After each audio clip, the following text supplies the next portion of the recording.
You ever have one of those days where you wake up and you just know something is off? Like you didn't even do anything yet, but you already feel like you lost something? Yeah, that was me. Every single day for the last 3 years. My name is Nick. Back to a time when life was simple. When my biggest problem was deciding whether to get pepperoni or extra cheese.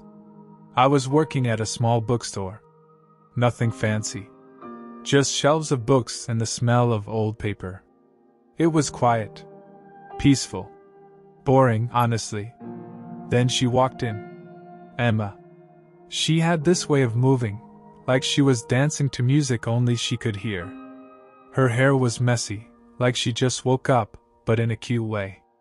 Not like me when I wake up. I look like an angry bear who lost a fight with a pillow. She came to the counter with a stack of books. Big stack. Like, I'm preparing for the end of the world, kind of stack. I looked at the books. All romance. All sad love stories. That's a lot of heartbreak, I said, trying to sound cool. She looked at me. Really looked at me. Her eyes were green. Like the ocean. Or like money. But mostly like the ocean. Heartbreak is the only thing worth reading about, she said. Her voice was soft. Like rain on a window. Happy endings are boring. Give me tragedy any day. I laughed. That's the most depressing thing I've ever heard. And I once read a book about a potato that realized it was going to be eaten. She didn't laugh. She just tilted her head and smiled a little. You're weird. I know, I said. It's my best quality. She came back the next day. And the day after that. And the day after that. She would buy one book, then sit in the corner of the store and read for hours. And I would find any excuse to walk past her. Organizing shelves that were already organized. Dusting books that weren't dusty. Once, I swept the same spot for 20 minutes just so I could be near her. Finally, on day 5, I got brave. Or stupid. Sometimes it's hard to tell the difference. I walked up to her. She was reading, her finger tracing the words. I stood there like an idiot for 10 seconds before she looked up. You're doing it again, she said. Doing what?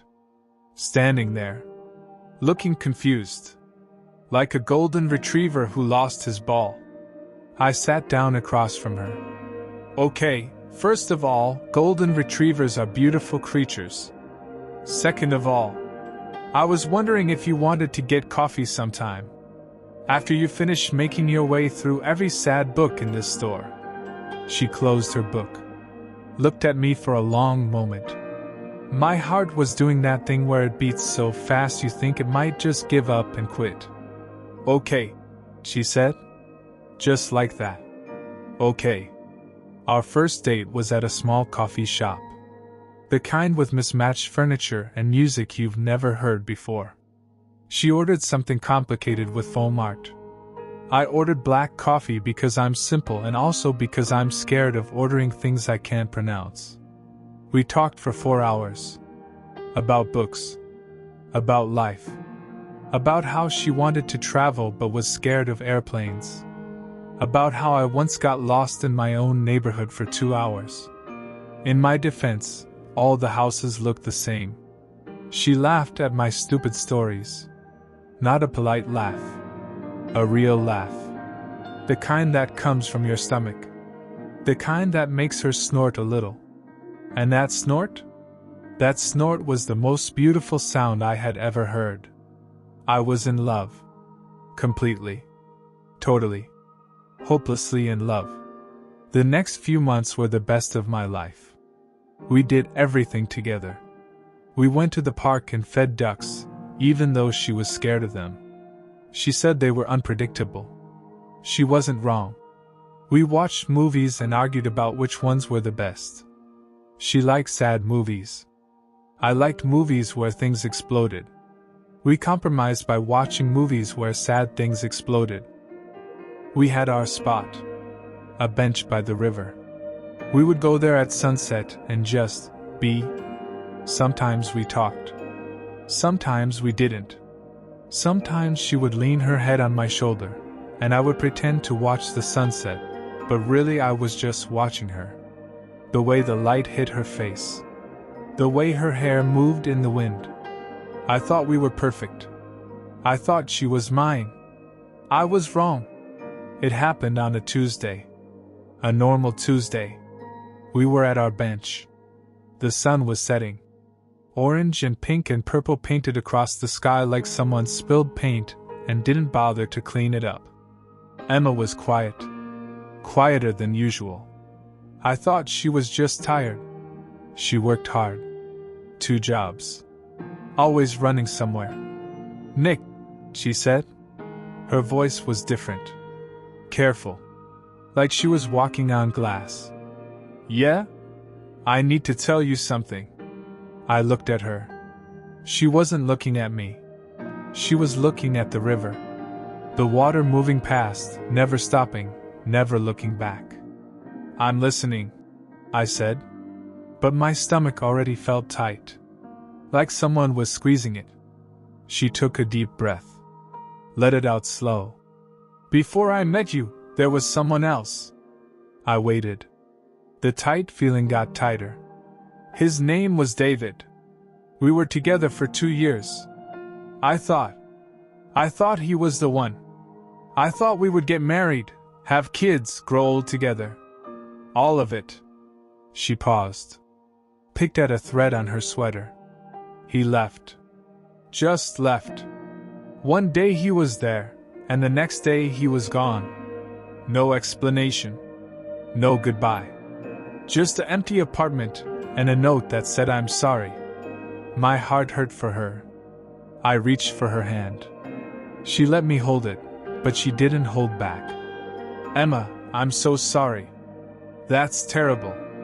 But that was then. This is now. You have me now. I'm not going anywhere." Finally, she looked at me. And her eyes were wet. Shiny with tears that hadn't fallen yet. "That's the thing, Nick," she whispered. "He came back." The world stopped. The river stopped moving. The birds stopped singing. Everything just froze. "What?" "He came back last week. He found me. He said he made a mistake. The biggest mistake of his life. He said he never stopped loving me. He said..." She couldn't finish. She didn't need to. I knew what he said. I knew because it was exactly what I would say to her. Every day. In my head. In my heart. "And what did you say?" My voice was quiet. Scared. Like a little boy asking if his dog was going to be okay. She looked away again. Back at the river. "I don't know what to say. I don't know what I feel. I thought I was over him. I thought I moved on. But when I saw him, all those feelings came back. All that love. All that hurt. All of it." I let go of her hand. Not because I wanted to. Because my hand went numb. Like my whole body was going numb. "Do you still love him?" I asked. She didn't answer. But she didn't have to. The silence was the loudest answer I ever heard. I stood up. My legs felt weak. Like I had run a marathon but hadn't moved at all. "I should go," I said. "Nick, please." "No, it's okay. You need to figure this out." "I get it." I didn't get it. I didn't get anything. But what else could I say? Please choose me? Please love me instead? You can't make someone love you. You can't compete with a ghost. With a memory. With someone who existed before you. I walked away. I didn't look back. If I looked back, I would have run to her. I would have begged. And I couldn't beg. I had some pride left. Not much. But some. The next 2 weeks were hell. Pure hell. I didn't eat. I didn't sleep. I just existed. walking through days like a ghost. The bookstore felt empty without her sitting in the corner. The coffee shop felt wrong without her across from me. The bench by the river? I couldn't even look at it. My friends tried to help. They took me out, bought me drinks, told me there were other fish in the sea. But I didn't want other fish. I wanted the one fish. The specific fish. The fish with green eyes and a laugh that made her snort. Then, on a Thursday night, my phone buzzed. Emma. I stared at the screen. My heart was doing that thing again. The racing thing. The maybe she changed her mind thing. I answered. Nick? Her voice was soft. Tired. Hey. Can we talk? Please? At the bench? Tomorrow at sunset? I wanted to say no. I wanted to protect myself. I wanted to be strong. Yes, I said. I'll be there. The next evening, I got to the bench early. I sat there watching the sun start its slow fall toward the water. My hands were sweating. My stomach was doing somersaults. I felt like I was waiting for a test result. Life-changing or life-ruining. No in between. I saw her walking toward me. She was wearing the sweater I liked. The blue one that matched her eyes. Or maybe it didn't match her eyes. I don't know. I'm not good with colors. I'm just good with loving her. She sat down next to me. Not too close. Not too far. Just there. Thank you for coming, she said. Of course. We watched the sunset for a minute. 2 minutes. The silence was heavy. Full of things we needed to say but didn't know how. I made a decision, she finally said. My heart stopped. Then started again. Then stopped again. It was very confused. Okay. She turned to face me. Her eyes were dry this time. Determined. I told David I can't be with him. I blinked. What? I thought about everything. About how he left without a word. About how he broke my heart. About how I spent 2 years putting myself back together. And then I thought about you. She reached for my hand. This time, she held on tight. You never left, Nick. You were always there. You made me laugh when I wanted to cry. You held my hand when I was scared. You loved me without asking for anything in return. David loves the idea of me. The memory of me. But you love the real me. The messy me. The me that snorts when she laughs. I wanted to say something. Something smart. Something romantic. Something perfect. You snort when you laugh? I said. She laughed. Right there. A real laugh. With a snort. That's what you take from this. I smiled. The first real smile in 2 weeks. It's my favorite sound. She leaned in. I leaned in. And we kissed. Right there on the bench. With the sunset behind us. Like a movie. Like a happy ending. For a moment, everything was perfect. But here's the thing about life. It's not a movie. Movies end. Life keeps going. 6 months passed. 6 beautiful months. Emma and I were happy. Really happy. We moved in together. We talked about the future. About kids. About growing old. About everything. Then, one night, she came home late. Her face was pale. Her hands were shaking. What's wrong? I asked. She sat down. Didn't look at me. He's sick, Nick. I knew who she meant. I always knew. David? She nodded. Cancer. It's bad.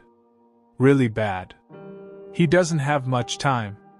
I sat down next to her. My mind was spinning. Racing. Trying to find the right thing to feel. The right thing to say.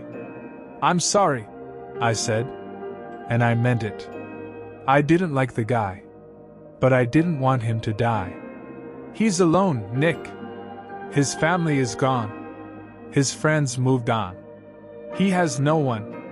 I looked at her. Really looked. And I saw it. The thing I was afraid of. The thing I hoped was gone forever. I have to help him, she whispered. I have to be there for him. I can't just let him die alone. My heart cracked. Just a little. Just enough to let the pain in. I understand, I said. Do you? Because I'm not leaving you, Nick. I love you. I love you so much. But he's dying.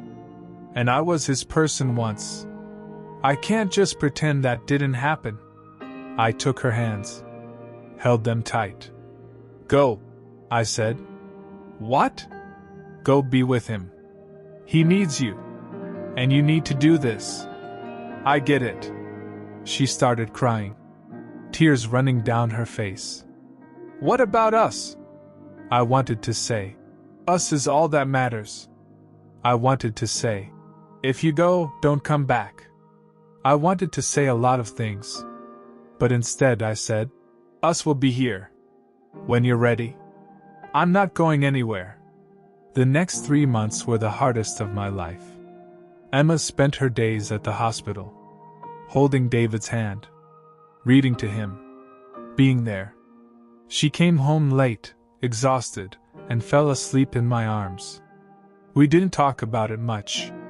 We didn't need to. We both knew what was happening. David was dying, and Emma was saying goodbye. Not just to him, but to a part of her past. A part of her heart. I try not to be jealous. How could I be jealous of a dying man? But sometimes, late at night, when she cried in her sleep and whispered his name, I felt it. The jealousy. The hurt. The fear that I was just a placeholder. The second choice. Then, one morning, she got the call. He was gone. I held her while she cried. For hours. Her body shaking against mine. Her tears soaking my shirt. I didn't say anything. There was nothing to say. I just held her. And loved her. And hoped it was enough. The weeks after the funeral were strange. Emma was quiet. Distant. Like she was here but not really here. I tried to be patient. I tried to give her space. I tried to understand. But understanding doesn't stop the hurt. It doesn't stop the loneliness of sleeping next to someone who feels a million miles away. One night I came home from work. The apartment was dark. She was sitting on the couch, staring at nothing. Emma? I turned on a light. She looked up. Her eyes were red. Tired. But also different. Lighter somehow. Nick, we need to talk. I sat down across from her. My heart was doing that thing again. The scared thing. I've been thinking, she said. About everything. About David. About you. About us. Okay. I loved him. I think part of me will always love him. He was my first real love. My first heartbreak. My first everything. I nodded, not trusting myself to speak. But I realized something these last few months. Watching him go. Saying goodbye. I realized that loving him, saying goodbye to him, it helped me let go. Really let go. For the first time.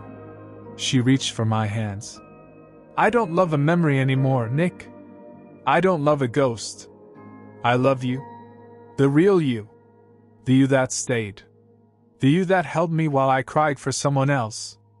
The you that never gave up on me. Tears were running down my face now. I didn't care. I'm sorry it took me so long, she whispered. I'm sorry I made you wait. I'm sorry I loved someone else. I pulled her close. Held her tight. You don't have to be sorry, I said. You just had to come home. And you did. That was 3 years ago. Today, Emma is my wife. We have a small apartment with too many books and not enough space. We have a cat named Potato who hates everyone except us. We have a bench by the river where we still watch sunsets. And sometimes, late at night, when she's sleeping and I'm awake, I think about David. I think about how he almost took her away. How he almost broke us. But he didn't. Because love isn't about being first. It's about being last. It's about staying when it's hard. It's about holding on when everything says let go. She loved someone else. And that's okay. Because in the end, she chose me. She came home to me. And that is enough. That is everything.